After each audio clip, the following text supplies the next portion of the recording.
ದೇವರಿಗೆ ಮಹಿಮೆ ಉಂಟಾಗಲಿ. ಮತ್ತೊಂದು ಆವರ್ತಿ ಈ ಸಂದೇಶದ ಮೂಲಕ ನಿಮ್ಮನ್ನು ಸಂಧಿಸುವಂತೆ ದೇವರು ಕೃಪೆ ಮಾಡಿದ್ದಕ್ಕಾಗಿ ದೇವರಿಗೆ ಮಹಿಮೆ ಮಾಡುತ್ತೇನೆ.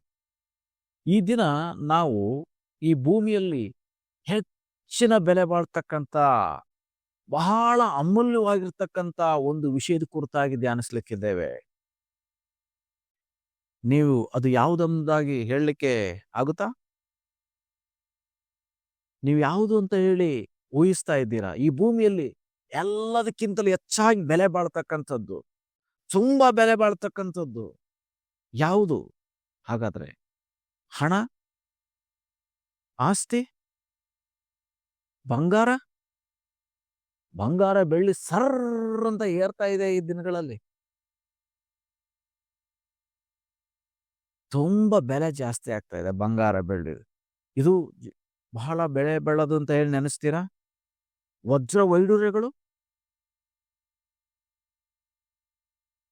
ಇದೆಲ್ಲದಕ್ಕಿಂತ ಬೆಲೆ ಬಾಳ್ತಕ್ಕಂಥ ಒಂದು ವಿಷಯದ ಬಗ್ಗೆ ನಾವು ದೇವ್ರ ವಾಕ್ಯದಲ್ಲಿ ನೋಡ್ತೀವಿ. ಅದು ಯಾವುದು ಎಂಬ ನೋಡುವಾಗ ಎಫೆಸ ಪತ್ರಿಕೆ 5ನೇ ಅಧ್ಯಾಯ ವಚನ 15 ಮತ್ತು 16 ಈ ರೀತಿಯಾಗಿ ಹೇಳ್ತಾ ಇದೆ. ಆದ ಕಾರಣ ನೀವು ನಡಕೊಳ್ಳುವ ರೀತಿಯನ್ನ ಕುರಿತು ಚೆನ್ನಾಗಿ ನೋಡಿಕೊಳ್ಳಿರಿ. ಜ್ಞಾನವಿಲ್ಲದವರಾಗಿರದೆ ಜ್ಞಾನವಂತರಾಗಿರ್ರಿ. ಈ ದಿನಗಳು ಕೆಟ್ಟವುಗಳಾಗಿವೆ. ಆದುದರಿಂದ ಕಾಲವನ್ನು ಸುಮ್ಮನೆ ಕಳೆಯದೆ ಅದನ್ನ ಬೆಲೆಯುಳ್ಳದೆಂದು ಉಪಯೋಗಿಸಿಕೊಳ್ಳಿರಿ. ದೇವರಿಗೆ ಮಹಿಮೆ. ಈ ದೇವ್ರ ವಾಕ್ಯದಲ್ಲಿ ನೋಡ್ತಾ ಇದ್ದೇವೆ, ಈಗಿನ ದಿನಗಳು ಕೆಟ್ಟವುಗಳಾಗಿವೆ. ಒಳ್ಳೆತನ ಎಲ್ಲಿ ಇಲ್ಲ, ಎಲ್ಲ ಕೆಟ್ಟತನ ತುಂಬಿದೆ. ಆದ್ದರಿಂದ ಕಾಲವನ್ನು ಸುಮ್ಮನೆ ಕಳಿಬೇಡ್ರಿ, ಅದನ್ನ ಬೆಲೆಯುಳ್ಳದೆಂದಾಗ ಉಪಯೋಗಿಸ್ಕೊಳ್ರಿ. ಸಮಯಕ್ಕೆ ಬೆಲೆ ಕಟ್ಲಿಕ್ಕೆ ಸಾಧ್ಯತೆ ಇಲ್ಲ. ವಜ್ರ ವೈಡೂರ್ಯಗಳಿಗೆ ಬೆಲೆ ಕಟ್ಟಬಹುದು. ಈ ಲೋಕದಲ್ಲಿ ಸಿಗ್ತಕ್ಕಂಥ ಎಲ್ಲ ವಸ್ತುಗಳಿಗೆ ಬೆಲೆ ಕಟ್ಟಬಹುದು. ಸಮಯಕ್ಕೆ ಬೆಲೆ ಕಟ್ಟಲಿಕ್ಕೆ ಸಾಧ್ಯವಿಲ್ಲ. ಅದು ತುಂಬಾ ಬೆಲೆಯುಳ್ಳಂಥದ್ದು ಅಂತ ಹೇಳಿ ಎಣಿಸ್ರಿ. ನೀವು ನಿಮ್ಮ ಜೀವಿತದಲ್ಲಿ ಏನೆಲ್ಲ ಸಂಪತ್ತನ್ನು ಹೊಂದ್ಕೊಂಡಿದ್ದೀರೋ ಅದೆಲ್ಲದಕ್ಕಿಂತ ಬೆಲೆ ಬಾಳ್ತಕ್ಕಂಥದ್ದೇ ಸಮಯ. ಈ ಸಮಯಕ್ಕೆ ನೀವು ಬಹಳ ಪ್ರಾಮುಖ್ಯತೆಯನ್ನು ಕೊಡ್ತಕ್ಕಂಥದ್ದು ಮುಖ್ಯ. ಯಾಕಪ್ಪ ಅಂತಂದ್ರೆ ಸಮಯವನ್ನು ಯಾರು ಸಹ ಕೊಂಡ್ಕೊಳ್ಳಕ್ಕಾಗಲ್ಲ. ಈ ಲೋಕದಲ್ಲಿ ಇರ್ತಕ್ಕಂಥ ಯಾವ ಶ್ರೀಮಂತನು ಸಹ ಸಮಯವನ್ನು ಕೊಂಡ್ಕೊಳ್ಳಕ್ಕಾಗಲ್ಲ. ಅಷ್ಟು ಬೆಲೆಯುಳ್ಳಂಥದ್ದು. ಮತ್ತೆ ಈ ಸಮಯ ಕೊಂಡ್ಕೊಳ್ಳಿಕ್ಕಾಗದೆ ಇರ್ತಕ್ಕಂಥದ್ದಾಗಿದೆ. ಎರಡನೇದಾಗಿ ಇದನ್ನ ಸೇರಿಸಿಟ್ಕೊಳಕ್ಕಾಗಲ್ಲ. ಇವತ್ತು ನೀವು ಬೆಳ್ಳಿ ಬಂಗಾರ ಸೇರಿಸಿಟ್ಕೋಬಹುದು, ಆಸ್ತಿ ಸೇರಿಸಿಟ್ಕೋಬಹುದು, ಹಣ ಸೇರಿಸಿಟ್ಕೋಬಹುದು. ಆದ್ರೆ ಈ ಸಮಯ ಯಾವ ವ್ಯಕ್ತಿನೂ ಸಹ ಹಿಡಿದಿಟ್ಕೊಳಕ್ಕಾಗಲ್ಲ. ಸೇರಿಸಿಟ್ಟುಕೊಳ್ಳಲಿಕ್ಕೆ ಆಗದೆ ಇರ್ತಕ್ಕಂಥ ಅಮೂಲ್ಯವಾದಂಥದ್ದು. ಯಾರೂ ಇದನ್ನ ನಿಲ್ಲಿಸ್ಲಿಕ್ಕೆ ಆಗಲ್ಲ ಅಂಥದ್ದು.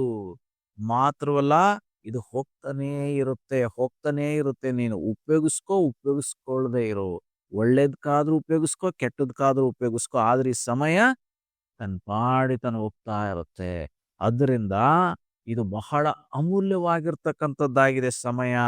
ಅದಕ್ಕೆ ದೇವ್ರ ವಾಕ್ಯ ಹೇಳುತ್ತೆ, ಈ ಸಮಯಗಳನ್ನ ಏನ್ ಮಾಡ್ಬೇಕಾಗಿದೆ? ಸುಮ್ಮನೆ ಕಳಿಬೇಡ್ರಿ. ಅಮೂಲ್ಯವಾಗಿರ್ತಕ್ಕಂಥದ್ದು. ನೀವು ಬೆಳ್ಳಿ ಬಂಗಾರವನ್ನು ಸುಮ್ಮನೆ ಕಳ್ಕೊಂಡ್ಬಿಡ್ತೀರಾ? ಇಲ್ವಲ್ಲ. ಅದೇ ರೀತಿ ಈ ಸಮಯ ಎಲ್ಲ ಬೆಳ್ಳಿ ಬಂಗಾರ ವಜ್ರ ವೈಡೂರ್ಯಕ್ಕಿಂತಲೂ ಅಮೂಲ್ಯವಾದ. ಸುಮ್ಮನೆ ಕಳಿಬೇಡ್ರಿ, ಇದನ್ನು ಉಪಯೋಗಿಸ್ಕೊಳ್ರಿ ಎಂಬುದಾಗಿ ದೇವ್ರ ವಾಕ್ಯ ಹೇಳುತ್ತೆ ನಮಗೆ.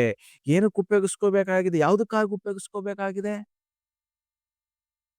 ಪಾಪಗಳು ಮಾಡಕ್ಕಲ್ಲ, ಟಿವಿ ನೋಡಕ್ಕಲ್ರಿ ಸಮಯ ಕೊಟ್ಟಿರೋದು ದೇವ್ರು ನಮ್ಗೆ. ಸೀರಿಯಲ್ ನೋಡಕ್ಕಲ್ಲ ಕೊಟ್ಟಿರೋದು. ಊರ್ ಸುತ್ತಕ್ಕೆ ಅಲ್ಲ. ಊರ್ ಸುತ್ತಕ್ಕೆ ಸಮಯ ದೇವ್ರು ನಿಮಗೆ ಕೊಟ್ಟಿಲ್ಲ. ಫೋನಲ್ಲಿ ಬರ್ತಕ್ಕಂಥ ಸೀರಿಯಲ್ಗಳು ಮತ್ತಿತರ ಕಾರ್ಯಕ್ರಮಗಳು, ಇನ್ಸ್ಟಾಗ್ರಾಮ್, ಫೇಸ್ಬುಕ್, ಯೂಟ್ಯೂಬ್, ಹಾಳ ಮೂಳ ಏನೆಲ್ಲ ಇದೆ, ಇವೇನು ನೋಡಕ್ಕಲ್ಲ ರೀ ನಿಮಗೆ ಸಮಯ ಕೊಟ್ಟಿರೋದು ದೇವ್ರು. ಇದಕ್ಕಾಗಿ ಉಪಯೋಗಿಸ್ಬೇಡ್ರಿ. ಸುಮ್ಮನೆ ಫೋನಲ್ಲಿ ಸಮಯ ಕಳೀತಾ ಇದ್ದೀರಾ, ಇವಕ್ಕಾಗಿ ಉಪಯೋಗಿಸ್ಬೇಡ್ರಿ. ದೇವ್ರ ಮಹಿಮೆಗಾಗಿ ಈ ಸಮಯನ ಉಪಯೋಗಿಸ್ಕೊಳ್ರಿ. ದೇವ್ರ ಮಹಿಮೆಗಾಗಿ ಅಂದ್ರೆ ಏನರ್ಥ? ಆತನೊಂದಿಗೆ ಮಾತನಾಡಕ್ಕೆ ಸಮಯ ಉಪಯೋಗಿಸ್ಕೊಳ್ರಿ. ಪ್ರಾರ್ಥನೆಗೆ ಉಪಯೋಗಿಸ್ಕೊಳ್ರಿ.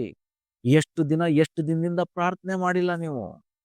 ದೇವರ ಸನ್ನಿಧಿಯಲ್ಲಿ ಅರ್ಧ ಗಂಟೆ, 1 ಗಂಟೆ ಕುಂತು ಎಷ್ಟು ದಿನಗಳು, ಎಷ್ಟು ವರ್ಷಗಳಾಗಿದೆ ನಿಮ್ಮ ಜೀವನದಲ್ಲಿ? ಯೋಚನೆ ಮಾಡಿ. ಬೆಳಿಗ್ಗೆ ಎದ್ದ ತಕ್ಷಣ ಸ್ತೋತ್ರಪ್ಪ ಅಂತ ಹೇಳೋದು, ರಾತ್ರಿ ಮಲಗುವಾಗ ಸ್ತೋತ್ರಪ್ಪ ಅಂತ ಮಲಗೋದೆ ಅಲ್ಲ ರೀ. ದೇವ್ರ ಜೊತೆಗೆ ಸಮಯ ಕಳೆಯೋದಂದ್ರೆ ಆತನ ಜೊತೆಗೆ ಹೆಚ್ಚಿಗೆ ಮಾತಾಡೋದು. ಹೆಚ್ಚಿಗೆ ಮಾತಾಡೋದಂದ್ರೆ ಆತನ ಜೊತೆಗೆ ಹೆಚ್ಚಾದ ಸಮಯ ಪ್ರಾರ್ಥನೆಯಲ್ಲಿ ಕಳೆಯೋದು. ಪ್ರಾರ್ಥನೆ ಅಂದ್ರೆ ದೇವ್ರ ಜೊತೆಗೆ ಮಾತಾಡೋದು. ಬೇಡವಾದ ಫ್ರೆಂಡ್ಸ್ ಜೊತೆಗೆ ಅರ್ಧ ಗಂಟೆ, 1 ಗಂಟೆ ಫೋನಲ್ಲಿ ಮಾತಾಡ್ಲಿಕ್ಕೆ ನಿಮಗೆ ಸಮಯ ಇದೆ.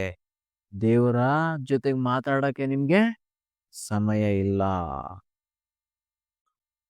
ಎಲ್ಲಾ ಕೆಲಸ ಭೂ ಸಂಬಂಧವಾದ ಕಾರ್ಯ ಮಾಡಕ್ಕೆ ಸಮಯ ಇದೆ. ಈ ದೇವ್ರ ವಾಕ್ಯ ಓದಕ್ಕೆ ನಿಮ್ಗೆ ಸಮಯ ಇಲ್ಲ. ಮೊಬೈಲಲ್ಲಿ ಬರುವ ಇನ್ಸ್ಟಾಗ್ರಾಮ್ನ ಉಜ್ಜಕ್ಕೆ ಸಮಯ ಇದೆ. ದೇವ್ರ ವಾಕ್ಯದ ಪುಟವನ್ನು ತಿರುಗ್ಸಕ್ಕೆ ಸಮಯ ಇಲ್ಲ. ಅದರಿಂದ ದೇವರ ವಾಕ್ಯಕ್ಕೆ ಸಮಯ ಕೊಡ್ರಿ. ದೇವರ ವಾಕ್ಯ ಜೀವವುಳ್ಳಂಥದ್ದು. ಇದ್ರಲ್ಲಿ ಜೀವ ಐತೆ. ಇದನ್ನ ಓದೋದ್ರಲ್ಲಿ ನಿಮ್ ಸಮಯ ಕಳೀರಿ. ಇದನ್ನ ದೇವ್ರ ವಾಕ್ಯ ಉಪಯೋಗಿಸ್ಕೊಳ್ಳೋದಕ್ಕೋಸ್ಕರ ಸಮಯ ಕಳೀರಿ. ಇವತ್ತು ಒಬ್ಬ ಸಹೋದರನ್ ಕೇಳ್ತಾ ಇದ್ದೆ, ನಮ್ಮ ಯೂಟ್ಯೂಬ್ ಚಾನೆಲ್ ಅವ್ರು ಪರಿಚಯ ಮಾಡಿದ್ದೆ. ನೋಡಿದ್ರ ಇವತ್ತಿನ ಸಂದೇಶ ಅಂತ ಹೇಳಿ 1 ವಾರದಿಂದ ಅವ್ರಿಗೆ ಕಳಿಸ್ತಾ ಇದ್ದೇನೆ. ಇನ್ನೂ ನೋಡಿಲ್ಲ ಬ್ರದರ್, ನೋಡ್ತೀನಿ ಅಂತ ಹೇಳಿ. ಕಾರಣ ಸಮಯ ಇಲ್ಲ, ನೋಡಿಲ್ಲ ಅಂತ ಹೇಳಿದ್ರು. ಸಮಯ ಎಲ್ಲದಕ್ಕೂ ಇದೆ. ಕೆಲಸ ಮಾಡಕ್ಕಿದೆ, ತಿನ್ನಕ್ಕಿದೆ, ಮಲಗಾಕಿದೆ, ಎಲ್ಲದಕ್ಕಿದೆ. ಆದ್ರೆ ದೇವ್ರಿಗಾಗಿ ಸಮಯ ಇಲ್ಲ ಇವತ್ತಿನ ಜನರಲ್ಲಿ. ಅದಕ್ಕಾಗಿ ದೇವ್ರ ವಾಕ್ಯ ಹೇಳ್ತಕ್ಕಂಥದ್ದು ಈ ದಿನಗಳು ಕೆಟ್ಟವುಗಳಾಗಿವೆ.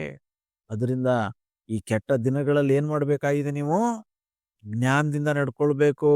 ಕಾಲ ಸುಮ್ನೆ ಕಳಿಬೇಡ್ರಿ ನೀವು ಎಂಬುದಾಗಿ ದೇವ್ರ ವಾಕ್ಯ ನಮಗೆ ತಿಳಿಸ್ತಕ್ಕಂಥದ್ದಾಗಿದೆ. ದೇವರ ರಾಜ್ಯಕ್ಕಾಗಿ, ನೀತಿಗಾಗಿ ತೌಕ ಪಡ್ಲಿಕ್ಕೆ ನಿಮ್ಮ ಸಮಯ ಕೊಡ್ರಿ. ನೀತಿಯನ್ನು ಸಂಪಾದನೆಗಾಗಿ ನಿಮ್ಮ ಸಮಯ ಕೊಡ್ರಿ. ದೇವರ ರಾಜ್ಯ ಅಭಿವೃದ್ಧಿ ಪಡಿಸೋ ನಿಟ್ಟಿನಲ್ಲಿ ಶ್ರಮಿಸ್ಲಿಕ್ಕೆ ನಿಮ್ಮ ಸಮಯ ಕಳೀರಿ. ಅದನ್ನು ಬಿಟ್ಟು ಈ ಲೋಕದ ವ್ಯವಹಾರಗಳಲ್ಲಿ, ಈ ಲೋಕದ ಮಲಿನತೆಯಲ್ಲಿ ಮುಳುಗೋದಕ್ಕೋಸ್ಕರ, ಈ ಲೋಕದಲ್ಲಿ ಎಂಜಾಯ್ ಮಾಡೋಕ್ಕೋಸ್ಕರ ನಿಮ್ಮನ್ನ ಸಮಯವನ್ನ ವ್ಯರ್ಥ ಮಾಡ್ಕೊಳ್ಬೇಡ್ರಿ. ಯಾಕಂದ್ರೆ ಈ ಭೂಲೋಕದಲ್ಲಿರ್ತಕ್ಕಂಥವು ಎಲ್ಲವುಗಳನ್ನ ನಾವು ಒಂದಿನ ಕಳ್ಕೊಂಡ್ಲಿಕ್ಕಿದ್ದೇವೆ. ನೀವೆಷ್ಟು ಸ್ನೇಹಿತರನ್ನ ಮಾಡ್ಕೊಂಡಿದ್ದೀರಾ? ಅವ್ರು ಕಳ್ದು ಹೋಗ್ತಾರೆ, ನೀವು ಬಿಟ್ಟು ಹೋಗ್ಬೇಕಾಗಿದೆ. ಆದ್ರೆ ನಿಮ್ಮ ನಿಜವಾದ ಸ್ನೇಹಿತ, ಯಾವಾಗ್ಲೂ ನಿಮ್ ಜೊತೆಗಿರ್ತಕ್ಕಂಥ ಸ್ನೇಹಿತ ಒಬ್ಬನಿದ್ದಾನೆ. ಆತನು ದೇವ್ರು. ಆತನ ಜೊತೆಗೇ ನಿಮಗೆ ಮಾತಾಡಕ್ ಇಷ್ಟ ಇಲ್ಲ. ಆತನ ಹೃದಯದ ಆಲೋಚನೆ ತಿಳ್ಕೊಳಕ್ಕೆ ನಿಮಗೆ ತವಕ ಇಲ್ಲ. ಬದಲಾಗಿ ಇನ್ಯಾರೋ ಸ್ನೇಹಿತ ಅವನಲ್ಲಿ ಏನಿದೆ ಅಂತ ತಿಳ್ಕೊಳ್ಳಿಕ್ ಹೊರಡ್ತಾ ಇದ್ದೀರಲ್ಲ. ಇವತ್ತು ದೇವ್ರು ಯಾವಾಗ್ಲೂ ನಿಮ್ಮ ಒತ್ತಿಗಿರ್ತಕ್ಕಂಥವನು. ಆತನ ಆಲೋಚನೆ ತಿಳ್ಕೊಳಕ್ ನಿಮಗೆ ಸಮಯ ಇಲ್ಲ. ಅದರಿಂದ ಬಹಳ ಎಚ್ಚರಿಕೆಯಾಗಿರ್ರಿ. ಬಹಳ ನಮ್ಮ ಜೀವಿತ ಪರೀಕ್ಷಿಸಿಕೊಂಡು ನಾವು ನಡೀತಕ್ಕಂಥದ್ದು ಬಹಳ ಮುಖ್ಯವಾಗಿದೆ. ಯಾಕಂದ್ರೆ ವಚನ ಹೇಳ್ತಾ ಇದೆ, ಕಾಲವನ್ನು ಸುಮ್ಮನೆ ಕಳೆಯದೆ ಅದನ್ನ ಬೆಲೆಯುಳ್ಳದೆಂದು ಉಪಯೋಗಿಸ್ಕೊಳ್ರಿ. ಉಪಯೋಗಿಸ್ಕೊಳ್ಳಿಲ್ಲ ಅಂದ್ರೆ ನಿಮಗೆ ನಷ್ಟ ಆಗ್ತದೆ. ಅದರಿಂದ ಸಮಯನ ಉಪಯೋಗಿಸ್ಕೊಳ್ಬೇಕು. ಯಾವುದಕ್ಕಾಗಿ? ದೇವರಿಗೆ ಮಹಿಮೆ ತರುವಂತ ಕಾರ್ಯಗಳು. ನೀನು ಯಾವ ಕಾರ್ಯವನ್ನ ಮಾಡಿದ್ರೆ ದೇವ್ರಿಗೆ ಮಹಿಮೆ ಹೊಂತಾನೆ ಎಂಬುದಾಗಿ ನಿನಗೆ ಗೊತ್ತಿದೆ. ಆ ಕಾರ್ಯಗಳನ್ನ ಮಾಡೋದ್ರಲ್ಲಿ ಸಮಯ ಕಳಿ. ಆ ಮೂಲಕವಾಗಿ ನೀನ್ ದೇವರಿಗೆ ಮಹಿಮೆ ಮಾಡು. ಹಾಗಾಗುವಂತ ಯೇಸು ಕ್ರಿಸ್ತನು ನಿಮ್ಮ ಒಬ್ಬೊಬ್ಬರಿಗೆ ಸಹಾಯ ಮಾಡ್ಲಿ. ಪ್ರಾರ್ಥನೆ ಮಾಡೋಣ.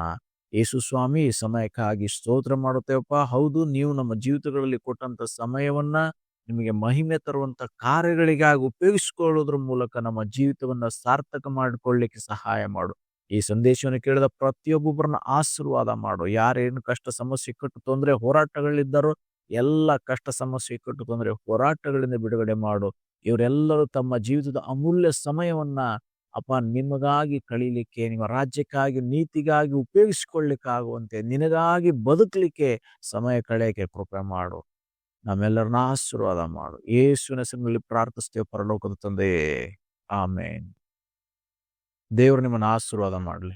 ಈ ರೀತಿಯಾಗಿರುವಂತ ಸಂದೇಶಗಳನ್ನ ನೀವು ಆಲಿಸ್ಲಿಕ್ಕೆ ಈ ನಮ್ಮ ಯೂಟ್ಯೂಬ್ ಚಾನೆಲ್ನ ಸಬ್ಸ್ಕ್ರೈಬ್ ಮಾಡ್ಕೊಳ್ಳಿ, ಲೈಕ್ ಮಾಡ್ಕೊಳ್ಳಿ, ಮತ್ತೆ ನಿಮ್ಮ ಸ್ನೇಹಿತರೊಂದಿಗೆ ಹಂಚಿಕೊಳ್ಳೋದ್ರ ಮೂಲಕ ಈ ಸೇವೆಗೆ ನೀವು ಸಹಕರಿಸಬೇಕಾಗಿ, ಪ್ರೋತ್ಸಾಹಿಸಬೇಕಾಗಿ ಯೇಸು ಸ್ವಾಮಿ ಹೆಸರಿನಲ್ಲಿ ಕೇಳ್ಕೊಳ್ತೇನೆ.